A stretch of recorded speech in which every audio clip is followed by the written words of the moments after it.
आलसी लड़के की कहानी। एक बहुत ही भोला भाला सा आलसी लड़का था। वह कोई काम नहीं करना चाहता था, बस खाना खाता, घूमता और सोते रहता था।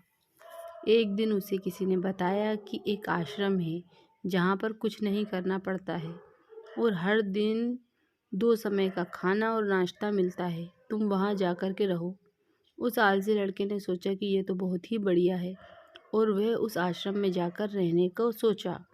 और फिर वह भोला भाला आलसी लड़का अपना सारा सांसारिक जीवन छोड़कर उस आश्रम में जाकर रहने लगा। आश्रम में गुरुजी रहते थे। वे कुछ समय सबको प्रवचन देते और आलसी लड़का सुनता था। बाकी समय आराम करता था और फिर भरपेट खाना खाकर सो जाता था। ऐसे ही उस लड़के का दिन गुजरता गया। एक दिन आश्रम में कुछ भी नहीं बना। नाश्ते के समय नाश्ता नहीं मिला। उसने सोचा नाश्ता नहीं मिला, भोजन तो मिलेगा। अब भोजन के समय भी उसे भोजन नहीं मिला। लड़का दौड़ करके गुरुजी के पास गया और उनसे पूछा कि आज भोजन क्यों नहीं बना। गुरुजी ने कहा कि बेटा, आज एकादशी है और जितने भी आश्रम के सदस्य हैं उनका उपवास है और तुम्हारा भी आज उपवास है। आज भोजन नहीं बनेगा। वे लड़का आलसी था और उसे भूख भी बहुत लगता था। उसने गुरुजी से बोला कि मैं उपवास नहीं रहूँगा, मुझे भूख लगी है, मैं खाना खाऊंगा। गुरुजी ने बोला ठीक है, जाओ भंडारे में से सामान ले करके आओ और आश्रम में नहीं बाहर ले जा कर के बना लो। लेकिन याद रखना, भोजन बनाने के बाद सबसे पहला भोग भगवान को लगाना और फिर तुम प्रसाद पाना। वे लड़का बोला ठीक है और फिर अनाज लेकर नदी की ओर पहुंचा। भोजन पकाने लगा, तैयार हुआ। उसके बाद कहने लगा कि भगवान श्री राम आइए, पधारिए, भोग लगाइए। अब जब उसे लगा कि भगवान तो आ नहीं रहे, तो फिर कहने लगा कि मुझे मालूम है आपको तो अच्छा खाना खाने की आदत है, मैं बना नहीं पाया और मुझे अच्छा भोजन बनाने की भी नहीं आता, लेकिन जो भी रूखा सूखा बना है आकर खा लीजिए।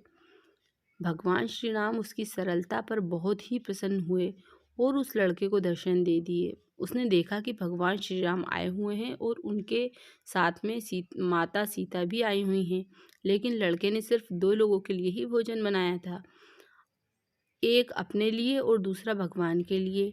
और अब क्योंकि भगवान के साथ माता सीता भी आई हुई थी, तो उसने उस भोजन को माता सीता और भगवान के सामने ग्रहण करने के लिए रख दिया। भगवान श्री राम और माता सीता ने भोजन किया और उसके बाद जब वे जाने लगे, तो ये भोला सा आलसी सा लड़का बोला कि प्रभु आप आए, दर्शन दिए, बहुत अच्छा लगा। मुझे खाने को कुछ नहीं मिला, लेकिन कोई बात नहीं।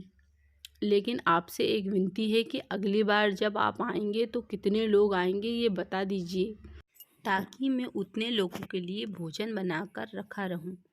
भगवान श्री राम मन ही मन मुस्कुराए और फिर अंतर ध्यान हो गए। लड़का आश्रम गया, दिन बीतता गया और एकादशी का दिन आया और इस बार उसने 3-4 लोगों के लिए अनाज लेकर के खाना बनाने के लिए नदी के किनारे पहुंचा।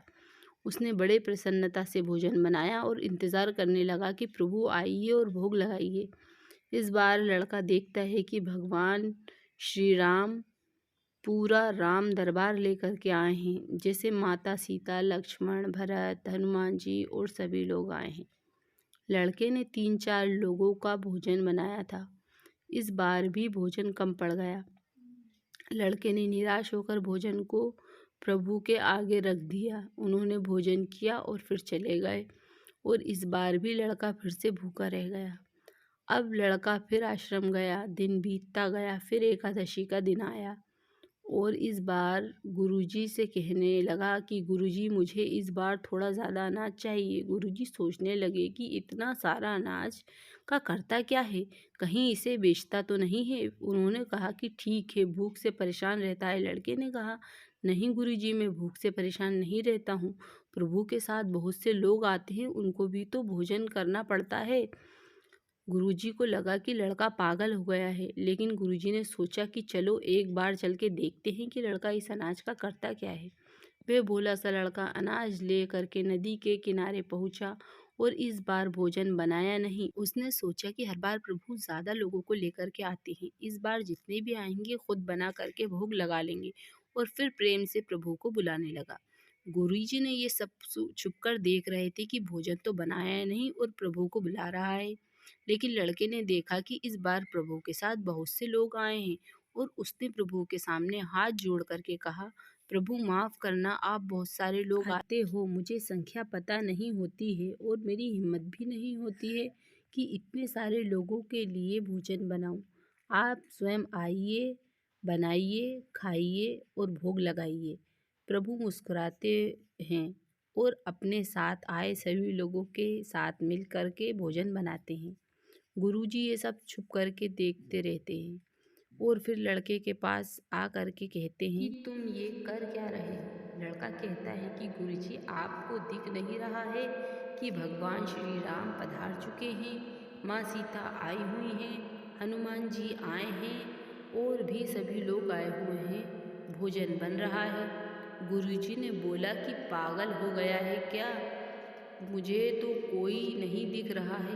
लड़का गुस्सा हो गया और बोला, प्रभु आप ये क्या कर रहे हो, एक तो मुझे भूखा रखा है और गुरुजी को दर्शन नहीं दे रहे हो, जो मुझे पागल समझ रहे हैं। कृपा करके गुरुजी को दिख जाओ। भगवान बोले, नहीं, मैं इन्हें नहीं दिख सकता। लड़का बोला, क्यों नहीं दिख सकते, गुरुजी तो मेरा बहुत महान है, बहुत बड़े ज्ञानी और ज्ञाता हैं। भगवान बोले, हाँ ज्ञानी और ज्ञाता होंगे, लेकिन तुम्हारी तरह सरल नहीं है। जो सरलता तुम में है वो तुम्हारे गुरुजी में नहीं है। लड़के ने ये बात गुरुजी से कह दी कि भगवान श्री राम कह रहे हैं कि आप में सरलता नहीं है, आप मेरी तरह सरल नहीं है, इसलिए आपको नहीं दिख सकते। गुरुजी की आंखें नम हो गईं और रोने लगे कि और बोले कि बिल्कुल सही कहा, मेरे अंदर तुम्हारे जितना सरलता नहीं है। और फिर माफ़ी मांगने लगे। फिर भगवान ने गुरुजी को भी दर्शन दे दिए। दोस्तों, आपको हमारी ये कहानी अच्छी लगी हो तो प्लीज़ इसे लाइक, शेयर एंड सब्सक्राइब करें। Thank you for watching.